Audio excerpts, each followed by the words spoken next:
Bien, jóvenes, vamos a seguir con nuestro tema y vamos a recordar un poquito lo que se mencionó en la clase pasada con respecto al segundo gobierno de Ramón Castilla, que abarca de 1854 a 1862.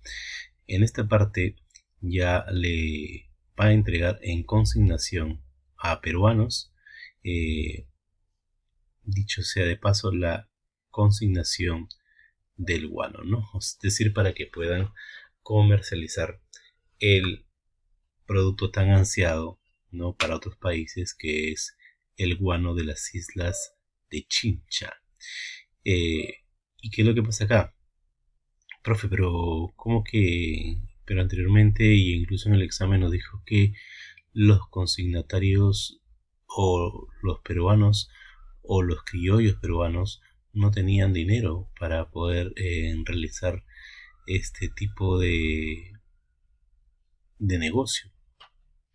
Lo que pasa es que los peruanos, acuérdate, ya recibieron, ¿no? Muchos de los criollos han podido recibir dinero de parte del Estado por el tema de la consolidación de la deuda. Entonces los peruanos se preguntaron, bueno, en primer lugar, ¿qué tipo de negocio se puede poner y que nos resulta rentable? Y vieron que el guano le iba a propiciar grandes ingentes de recursos, aparte por el tema del 6% que se iban a quedar por el tema de comercializar el guano, sino además porque lo que te comentaba, ¿no? Eh, cada vez que eh, recibía dinero el Estado, rápidamente se lo acababa, ¿no? Y siempre pedía adelantos y adelantos de adelantos, ¿no? Y con este tema de la tanto de la consignación como el arrendamiento se producía anualmente, no es que mensualmente se pagaban, ¿no? Entonces, en el tema de los consignatarios también anualmente les pagaban. Entonces, cada vez que se acababa el dinero de este año, por ejemplo, pedían un adelanto del siguiente año, ¿no? Para cubrir todos los gastos que el Estado tenía, ¿no? Y cada vez se hacía más deudas, porque tanto los consignatarios peruanos como Anthony Gibbs de todas maneras le cobraban intereses por los préstamos que pedían, ¿no? No solamente porque le adelantaban, sino también por préstamos que pedían a estos consignatarios peruanos. O sea, el Estado peruano le pedía a estos consignatarios peruanos que habían recibido dinero para este negocio del mismo Estado, ¿no? Entonces, y uno de los más resaltantes de estos criollos o consignatarios peruanos es el líder. No siempre hay un líder, ¿no? Manuel Pardo y Lavalle. Este grupo de peruanos va a formar la Compañía Nacional del Guano, que se va a encargar netamente de todo lo que ya habíamos visto, que es la extracción del guano, ¿no? El llevarlo a Europa, venderlo y traer el dinero a los al Estado, ¿no? Y con este dinero que obtenían, que habían tenido los criollos, y con este negocio que estaban haciendo con el Estado, los criollos van a comprar las haciendas en la costa, las haciendas de azúcar, las haciendas de algodón, y se van a convertir en los próximos varones del azúcar, ¿no? Lo que vamos a denominar los oligarcas del Perú, ¿no? Otra de las cosas que podemos destacar de Ramón Castilla, del segundo gobierno de Ramón Castilla, es la abolición del tributo indígena, ¿no? El 5 de julio de 1854, ¿no? Esto se había eliminado y nuevamente se había retomado, ¿no? De una forma camuflada anteriormente por otros gobiernos, ¿no? Sin embargo, acá se va a dar la abolición del tributo indígena, ¿no? ¿Qué más se va a dar? Lo que tú sabes, ¿no? Lo que siempre había en tus laminitas, ¿no? Siempre había una persona rompiendo cadenas, rompiendo las cadenas de la esclavitud, ¿no? y se da la abolición de la esclavitud el 5 de septiembre de 1854, ¿no? Si te das cuenta, se da en el mismo año que él regresa, ¿no? Que él regresa al gobierno.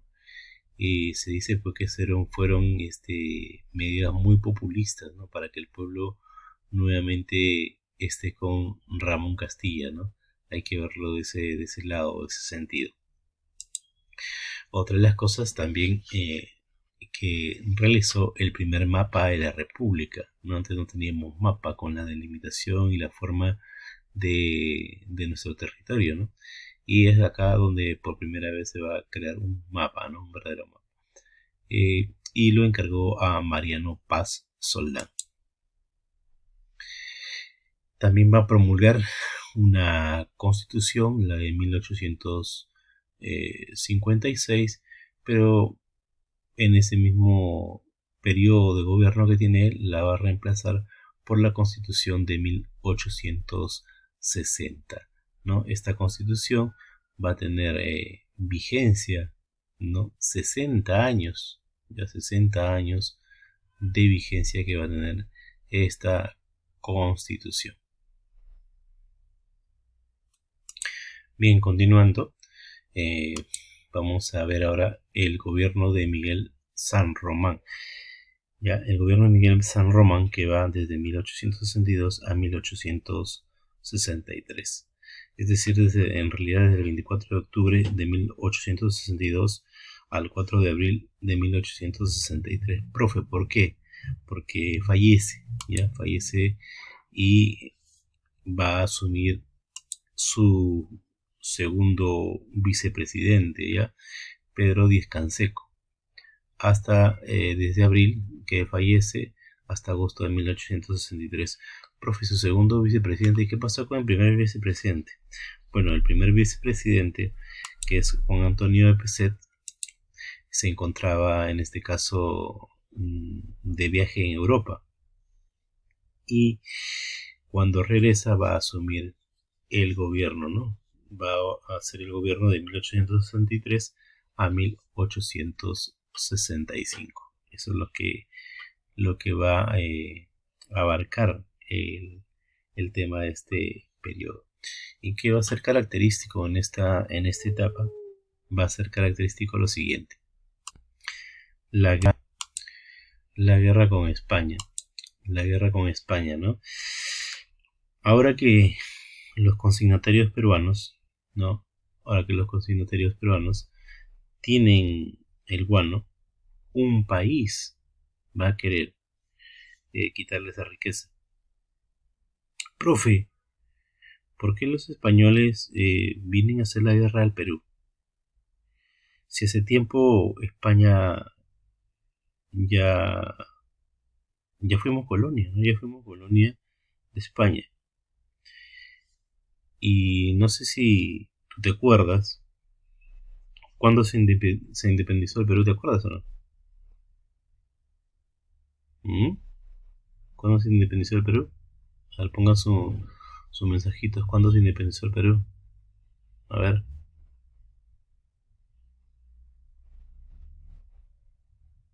Bien, claro, por supuesto. Se independizó totalmente, ¿no? En 1824, en la batalla de Ayacucho, ¿no? Y España vuelve al Perú, para ser exactos, en 1865, ¿ya? 1865, para ser exacto.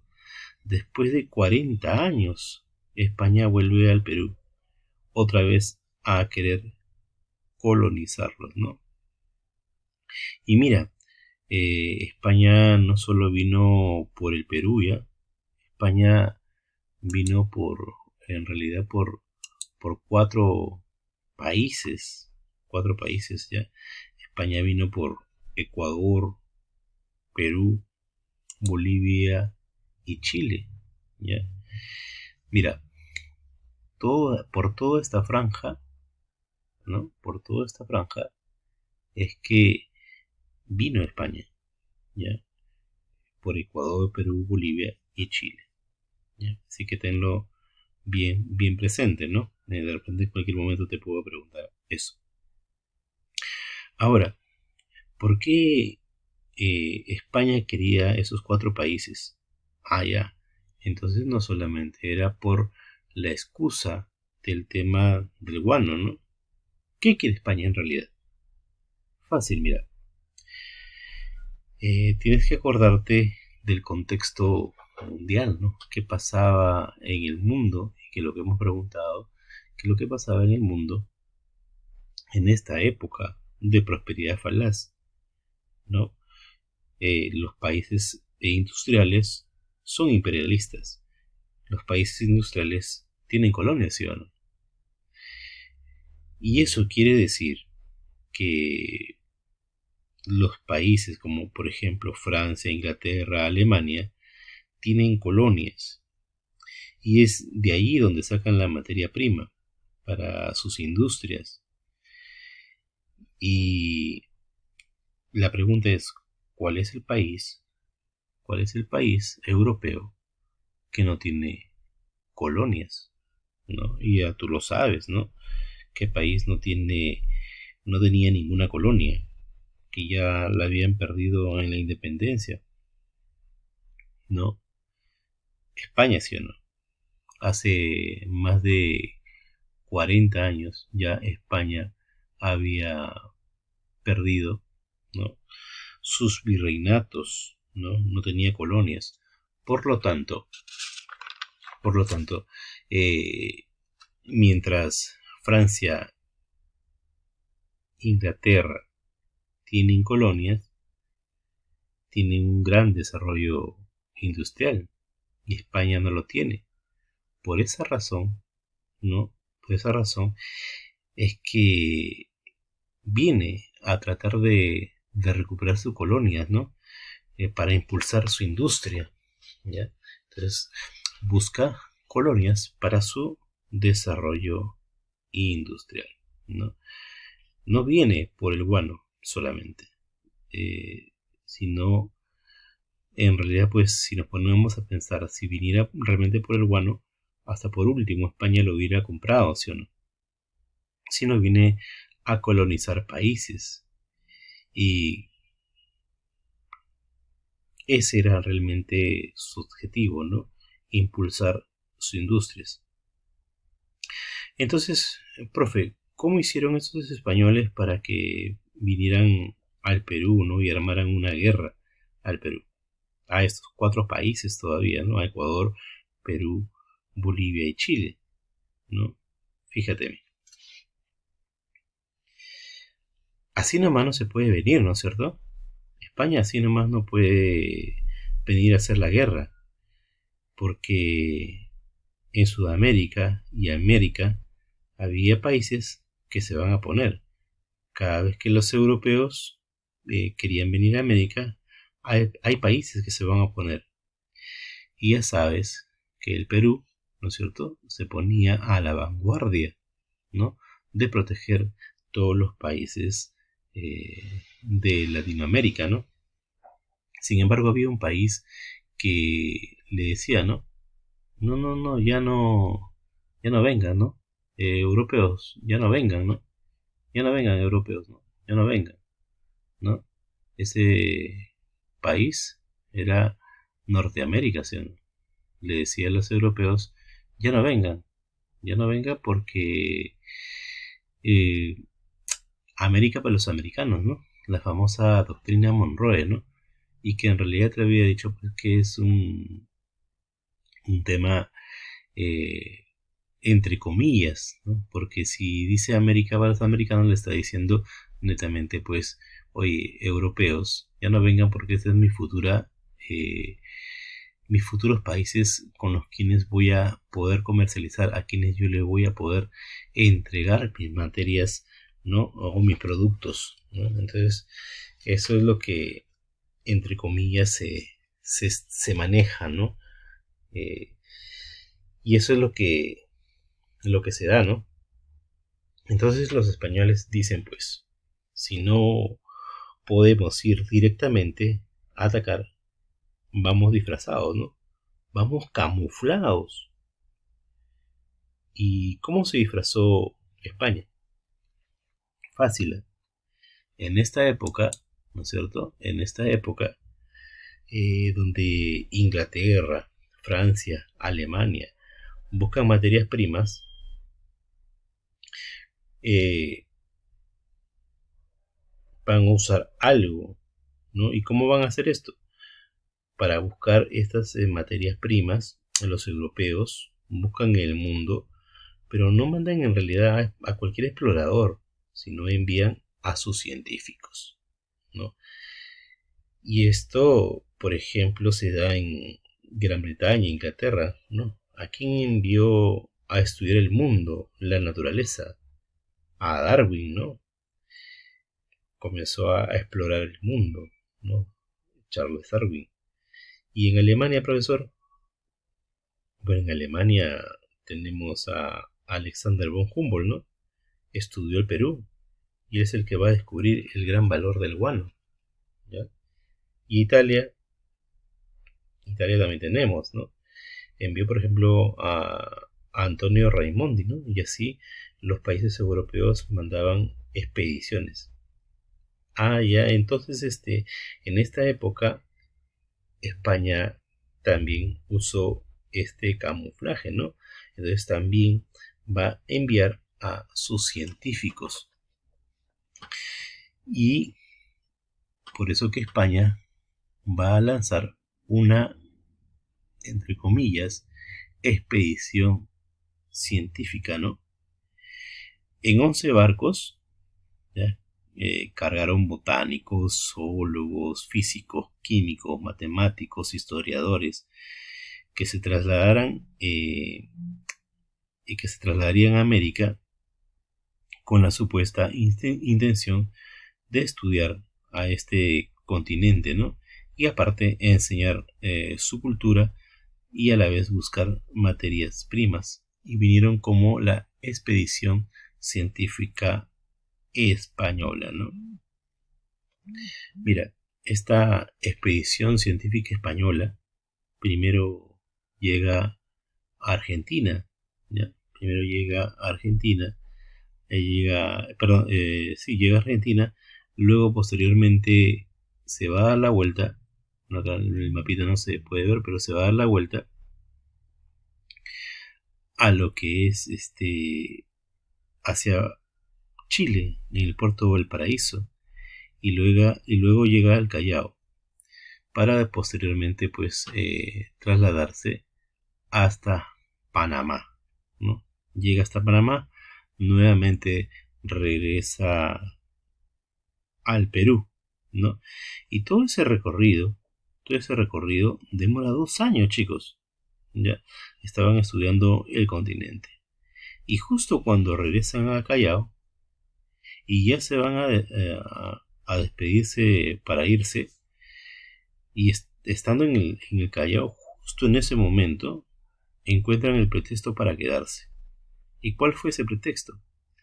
El pretexto bien conocido, ¿sí o no? Es el incidente de Talambo. Bueno, ahí nos sale, chicos, a disculpar esa partecita, pues el incidente de Talambo, ¿no? ¿Y qué fue ese incidente de Talambo? En una hacienda llamada Talambo, ¿no? En Piura, murió un español que era capataz de una hacienda y que fue asesinado por los jornaleros, y lo asesinan en realidad por ser muy, muy explotador, y en realidad pues todos los españoles pues tenían eh, mucha protección a sus súbitos, ¿no? A sus súbitos españoles, ¿no? Entonces, los miembros de esta expedición científica le van a exigir, ¿no? En esta época al presidente del Perú, que el presidente del Perú en esta época es Juan Antonio Pezet, que le permitan entrar con jueces para investigar la muerte de este español, ¿no? En ese sentido, en realidad, Peset dijo, bueno, que, que vengan los españoles y investiguen, ¿no? Y España, la expedición científica, ¿a quién envió? Envió a un juez, Eusebio Salazar, ¿no? Y cuando este juez, Eusebio Salazar, ya se está trasladando en un botecito para llegar a tierra firme, ¿no es cierto? Para poder ingresar al Callao, se presenta, ¿no?, con un título de comisario real. Comisario real. Y Peset, al escuchar esto, le dijo, no entran al Perú. ¿Por qué? Porque el título de comisario real no es usado solamente para cuando es colonia un país. Y Perú ya no era ningún tipo de colonia de España, ¿no? Y se aceptaba ese título que entraba este señor juez Eusebio Salazar, pues definitivamente era un insulto para el Perú, ¿no? Era un insulto para el Perú, por eso que decide no dejarlo entrar. Y Salazar, de regreso a los barcos españoles, le dijo, no me dejaron entrar. El almirante que estaba encargado de estos barcos, en represalia, rodeó algo que era importantísimo para el Perú. Así es, las islas de Chincha fueron capturadas para que el Perú ya no venda guano. Rodearon completamente las islas, ¿no? Fue cuando el presidente Peset se asustó y dijo, para que los españoles dejen libre las islas de Chincha, hay que hacer un trato, ¿no? Hay que hacer un trato. Y es por eso que se va a firmar el tratado Vivanco-Pareja, ¿no? El 27 de enero de 1865. Es un tratado diplomático del Perú firmado por Manuel Ignacio de Vivanco, ¿no? Y el almirante Manuel Pareja, ¿no?, por parte de los españoles. Y prácticamente pues se cede a las intenciones que quería España, ¿no? Los españoles, para que dejen las islas de Chincha, vamos a hacer un acuerdo. Y lo primero que vamos a ceder es lo siguiente, ¿no? Primero, el comisario real puede ingresar, ya con su título, que ingrese nomás, que ingrese ya que ingrese, ¿no? Y puede investigar la muerte del español, ya que investigue la muerte del español, ¿no? Segundo, que el Perú se compromete a pagar el gasto de los 11 barcos que se encontraban, ¿no?, de esa expedición científica, mientras se encuentren en nuestro suelo, ¿no? Eso es lo que se cedió también, ¿no? Y tercero, el Perú se compromete a pagar toda la deuda externa con España, ¿no? ¿Qué, profe? ¿Cuándo España nos había prestado plata? No te olvides que la deuda externa con España venía desde la guerra de la independencia, ¿sí o no? Desde la capitulación de Ayacucho, ¿no? En la cual nosotros los peruanos reconocíamos todos los gastos que había tenido España por esta guerra, ¿no? ¿Te acuerdas o no? ¿Te acuerdas que habíamos hablado, ¿no? Que nos daba mucha cólera, ¿no?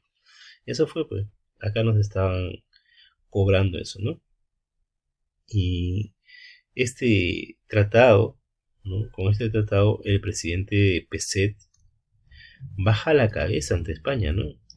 Y era vergonzoso para el Perú.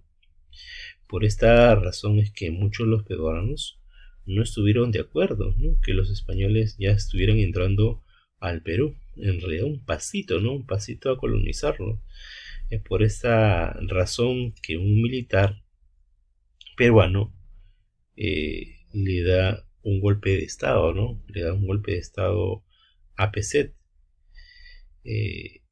Y ese militar fue Manuel Ignacio Prado, ¿no?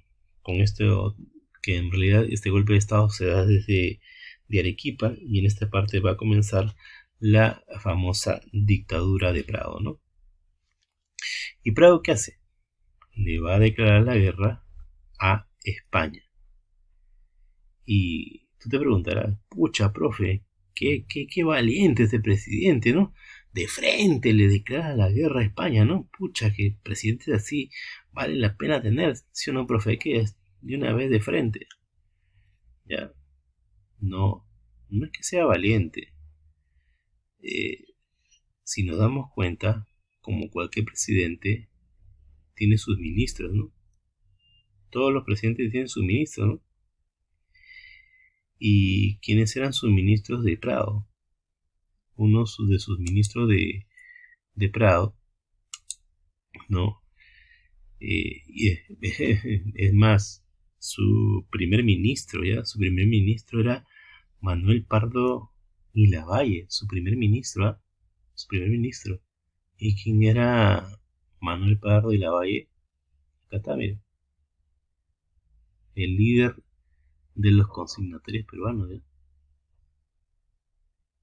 ¿Y qué saca tu conclusión? ¿Ah?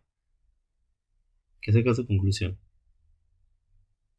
Primer ministro, ¿ah? Primer ministro. Pardo es quien es el líder de los consignatarios de guano, ¿no? Y estos consignatarios peruanos, criollos, son los que más temían si España vuelve a colonizar, porque en realidad iban a perder pues sus negocios, ¿no? Y por esa razón que ellos, como ministros de Prado, son los que deciden declarar la guerra a España. En realidad, ¿no? En realidad, la guerra con España no es otra cosa que la guerra contra los consignatarios peruanos, no entre España y los peruanos, sino la guerra entre España y los consignatarios peruanos, ¿no? Aquí tienes que ver que hay bastante intereses económicos detrás, ¿no? Y por eso que se le declara la guerra de frente, ¿no? Y en realidad, mira, como el Perú es débil y no se va a comparar a la potencia militar que podía tener España, Perú pide ayuda, ¿ya? ¿Y a quién va a pedir ayuda? Fácil, ¿eh? Perú le va a pedir ayuda a los tres países que están amenazados, ¿no? Ecuador, ¿no? Chile y Bolivia, ¿no? Son los tres países que están amenazados, ¿no? Y el Perú va a formar una cuádruple alianza, ¿no? Con Ecuador, Bolivia y Chile. Profe, ¿y aceptaron hacer una alianza? Claro que aceptaron, ¿no? Pero le pusieron una condición al Perú, que el Perú asuma todo el gasto. Pucha, profe, ¿y qué Perú aceptó todas esas condiciones? Claro, Perú aceptó en realidad porque era quien más tenía que perder, ¿no? Y es así que se va a formar la cuádruple alianza, ¿no? Perú, Chile, Ecuador y Bolivia. Pero en realidad, pues, solamente fue la guerra de Perú y Chile, ¿no? Porque Ecuador y Bolivia, pues, no tenían ningún barco, ¿no? Y se van a dar, pues, en esta parte, ¿no? Dos combates. El primero se va a dar en las costas de Chile, ¿no? El combate de Atao, ¿no? El 7 de febrero de 1866, ¿no? Que fue victoria de los aliados de Perú y Chile. Y también el otro combate que es harto conocido por ti, no es el combate del 2 de mayo, que se da en las costas de Callao y que se venció en realidad a los barcos españoles por la ayuda de la artillería del Real Felipe, ¿no? Y España se fue, ¿no? España se fue y no volvió nunca más, ¿no? Profe, profe. Una pregunta porque usted va bien atento a su clase. Usted nos dijo que había un país que se oponía a que los europeos no vinieran, que los europeos vinieran y que no iba a dejar, ¿no? Nos dijo que América para los americanos. Profe, ¿qué pasó entonces con Estados Unidos? ¿Por qué no intervino acá? Fácil, ¿eh? ¿Qué año es este? 1866, ¿no? Y Estados Unidos no vino porque estaba en el año 1866, porque estaba en guerra entre ellos, ¿no? La guerra de secesión, norteamericana, ¿no? Entonces, por esa razón, no vino, ¿no? No vino a, en este caso, pues, a culminar o en este caso a hacer lo que siempre estaba mencionando, ¿no? No intervino por esa razón, ¿no? Miren, chicos, de tanta historia ya se estaba acabando el guano y en realidad nos quedaban las deudas, ¿no? Y sin guano no podemos pagar las deudas, ¿sí o no? Después de la guerra con España va a venir el último presidente, ¿ya? El último presidente de esta época, llamado José Balta. ¿Y qué hizo José Balta? Balta dijo, tenemos deuda y se está acabando el guano. Mira, de los más de 20 millones de toneladas de guano, nos quedaba solamente 2 toneladas de guano. ¿Y ahora qué hacemos? ¿Quién podrá defendernos? ¿No? En realidad, si Balta dijo, pues si vendemos bien este último lote de guano que tenemos, vamos a superar las deudas, ¿no? Pero si lo hacemos mal, vamos a caer en bancarrota. ¿Y qué hizo Balta en realidad para salvar al Perú de tantas deudas que había? Balta dijo, ¿a quiénes son los que están llevando el guano a Europa y traen el dinero al Perú? La respuesta era simple, ¿no, chicos? Es simple, ¿no? ¿Quiénes serán? Los consignatarios peruanos. Pero Balta dijo una cosa, mira, mejor buscamos a alguien más solvente para que nos dé más recursos económicos, nos dé más dinero, ¿no? Que ellos le den más dinero al Perú a cambio del guano. Y Balta entró en conversaciones, ¿no? Con una casa europea, ¿no? Con Augusto Dreyfus. Y se hizo el negocio con Balta, ¿no? Profe, y los consignatarios peruanos, pues, anulaban el tema de la consignación para entrar con el contrato con Dreyfus. Pero le van a entregar todo, ¿no? Le van a entregar absolutamente todo el guano por una cantidad de dinero, ¿no? Y Dreyfus, ¿qué ofrecía, profe? Mira, lo primero que ofrecía Dreyfus es a la firma del contrato, hacía billete sobre billete, les pongo 2 millones de soles en la mesa, solamente a la firma del contrato, ¿no? Segundo, eso es lo primero que ofrecía Dreyfus. Segundo, cada mes, ojo, cada mes, ya no cada año, ¿eh? Como los consignatarios anteriores. Le doy mensualidades de dinero para que ustedes puedan sustentar sus gastos. ¿Está bien o no? Tercero, les pago toda la deuda externa que tienen. Y en realidad nadie más ofreció, mira, nadie más ofreció estos, estas condiciones que estaba poniendo Dreyfus, ¿no? Así que Balta aceptó y los consignatarios peruanos se quedaron sin el bono. Y en realidad, profe, ¿funcionó o no? Mira, en realidad funcionó a medias, ¿ya? Porque como el Estado a cada rato se gastaba el dinero, pedían adelanto y adelanto y adelanto, ¿no? Y, y el bono ya se acaba, ¿no? Se acababa. Entonces, ¿qué queda? Pura deuda, ¿no? Entonces, Balta dijo, bueno, tenemos dinero, hay que invertir el dinero del guano, ¿no? En ferrocarriles para mover las materias primas, ¿no? Y se construyeron ferrocarriles en el Perú, ¿no? Se hicieron en realidad 11 ferrocarriles en el Perú, ¿no? Que unían la costa a la sierra, ¿no? Para trasladar el azúcar, ¿no? Hacia el puerto, los minerales hacia el puerto, ¿no? Pero había un problema. El problema era quién lo construyó, ¿no? Era un contratista norteamericano, ¿no? Mafioso, y que estaba buscado por la justicia de su país, ¿no? Enrique Meix, ¿ya?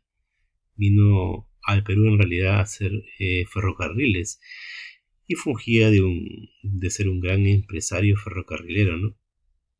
Pero en realidad compraba las piezas en otros países y las armaba acá en el Perú, ¿no? Y el Estado le dio una gran cantidad de dinero, ¿no? Para la construcción de estos ferrocarriles que no funcionaban, ¿no? Bueno, uno sí funcionó, ¿no? Sí funcionó. El de Lima a La Oroya, pero los demás eran inservibles, estaban incompletos. En realidad era un gasto inútil, ¿no? Y tanto costaban estos ferrocarriles, tan caros eran, que con todo el dinero que nos dio Dreyfus, no alcanzaba. Así que se compró a deuda, ¿no? Se compró a crédito, digámoslo así, ¿no? Entonces ya no había guano, ¿no?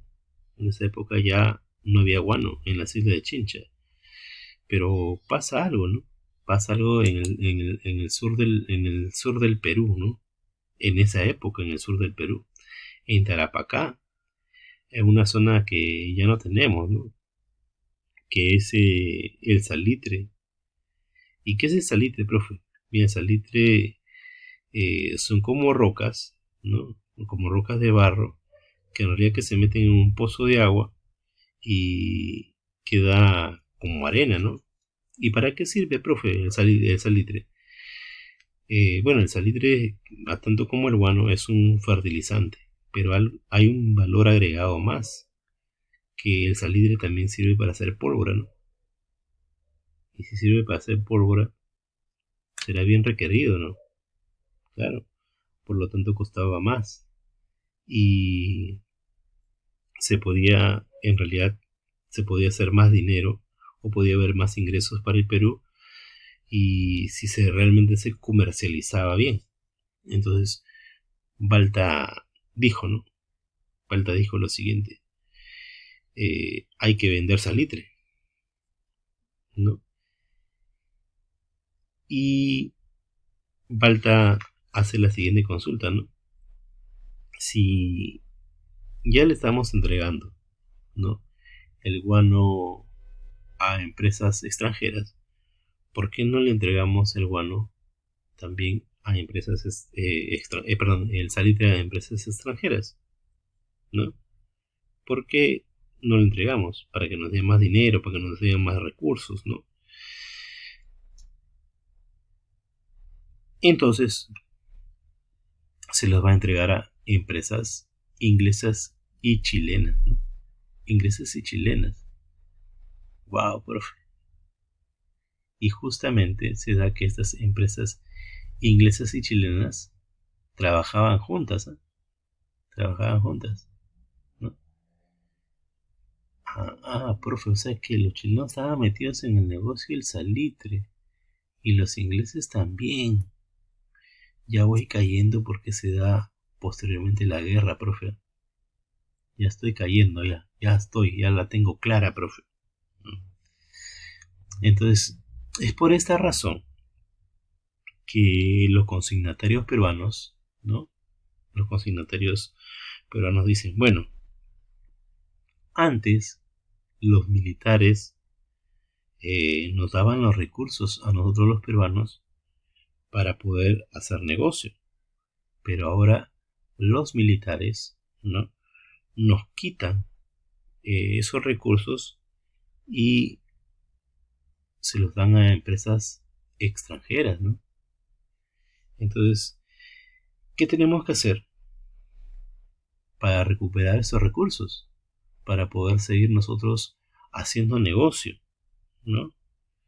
Tenemos que gobernar el Perú. Esa fue a la conclusión a que llegaron. Tenemos que gobernar el Perú. Hay que postular a las elecciones, ¿no? Hay que postular a las elecciones. Y por eso fundan el Partido Civil, ¿ya? Y mandan a elecciones a ese señor, ¿no? A Manuel Pardo y Lavalle, ¿no? Que era el líder de los consignatarios, ¿no? Y se va a ver que va a ganar las elecciones, ¿ya? ¿Y por qué va a ganar las elecciones? En realidad porque hace gran campaña en todo el Perú, ¿no? Es la primera campaña política del Perú a nivel de todo el territorio peruano, ¿eh? Había dinero, ¿no? Había dinero para hacer esa campaña. Recuerda eso. Primera campaña política, primer partido civil, ¿ya? Primer partido político, el partido civil. Entonces, con este nacimiento del partido civil, y va a entrar ganando las elecciones Manuel Pardo y Lavalle, pues se va a poner fin al militarismo, ¿no? Y se va a dar comienzo al civilismo, ¿no? Esto se da en las elecciones de 1871. Chicos, con esto llegamos a esta parte final de la prosperidad falaz. Si tienen consultas, preguntas, me las hacen vía chat. Gracias, nos vemos chicos, hasta pronto.